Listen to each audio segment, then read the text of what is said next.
मित्रों प्रणाम। आज का हमारा विषय है सुख की तलाश में हर कोई, पर मिलता है भटकाव। कृपया चैनल को सब्सक्राइब कर लें और बेल आइकॉन को भी प्रेस कर लें। मित्रों, सुख कर्म योग का पहला लक्ष्य है, क्योंकि जीवन के कर्मों का लक्ष्य जीवन को संतुष्टि पहुंचाना है। हर कोई सुख की तलाश में भटकता रहता है, परंतु सुख कहाँ है उसे मालूम नहीं। जहाँ वह सुख की तलाश करता है वहीं से वह दुख ले आता है। इसके लिए जिम्मेदार प्रकृति तो नहीं, परंतु समाज की जटिलताएं अवश्य कही जा सकती हैं, जो जीवन के ऊपर बोझ को बढ़ा देती हैं। सुख, शांति, आनंद तो हर कोई पाना चाहता है, परंतु दिशाहीनता के कारण भटक जाता है, क्योंकि सुख ऑब्जेक्टिव नहीं सब्जेक्टिव है।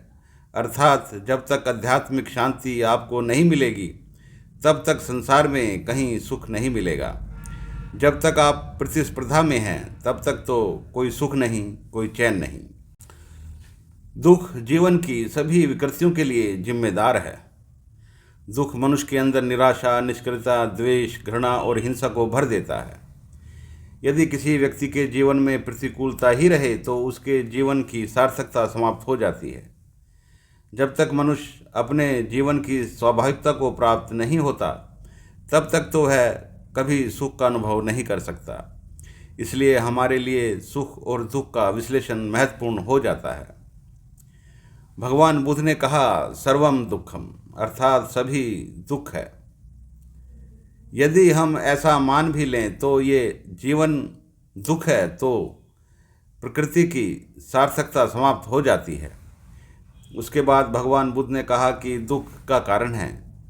यदि हम दुखों के कारण को हटा दें तो जीवन में सुख आ जाता है। इससे तो यही सिद्ध होता है कि जीवन की मूल प्रकृति में सुख है। प्रकृति ने जीवन को दुख में नहीं बनाया। जीवन प्रकृति की कृति है और इस कृति का स्वभाव ही सुख है। अगर प्रकृति ने जीवन को पैदा किया है तो उसकी सार्थकता दुख में नहीं बल्कि सुख में है। जीवन के सुख में ही जीवन की सार्थकता है। दुख और सुख का विश्लेषण करने पर पता चलता है कि दुख का तो कारण है, परंतु सुख का नहीं। सुख जीवन की स्वाभाविक स्थिति है, अर्थात जब दुख न हो तो सुख अपने आप ही आ जाता है। यदि हम शब्दों में सोचें कि दुख का कारण क्या है, तब दुख के लिए 3 शब्द उत्तरदायी हैं। पहला अभाव, दूसरा असुरक्षा और तीसरा परतंत्रता। इनके अतिरिक्त दुख का कोई कारण नहीं होता। यदि हम जीवन की मूलभूत आवश्यकताओं को पूरा नहीं कर पा रहे हैं तो उसे हम अभाव कहते हैं।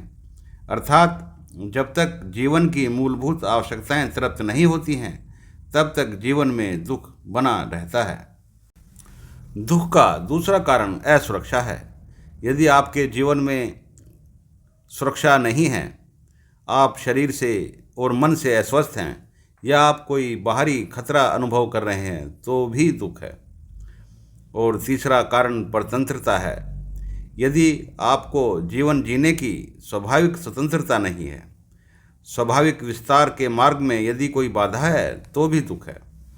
और यदि तीनों नहीं हैं, अर्थात कोई अभाव नहीं, किसी प्रकार की असुरक्षा नहीं और स्वाभाविक विस्तार में कोई बाधा नहीं, तो सुख है।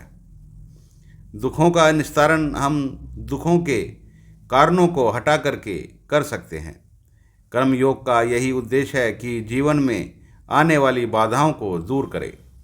मित्रों, प्रकृति ने तो जीवन को संपूर्ण बनाया है, परंतु मानवों के कुकर्मों के कारण दुख जीवन में आ ही जाता है, जिसको प्रयास करके हटाया जा सकता है और स्वाभाविक आनंद की प्राप्ति की जा सकती है।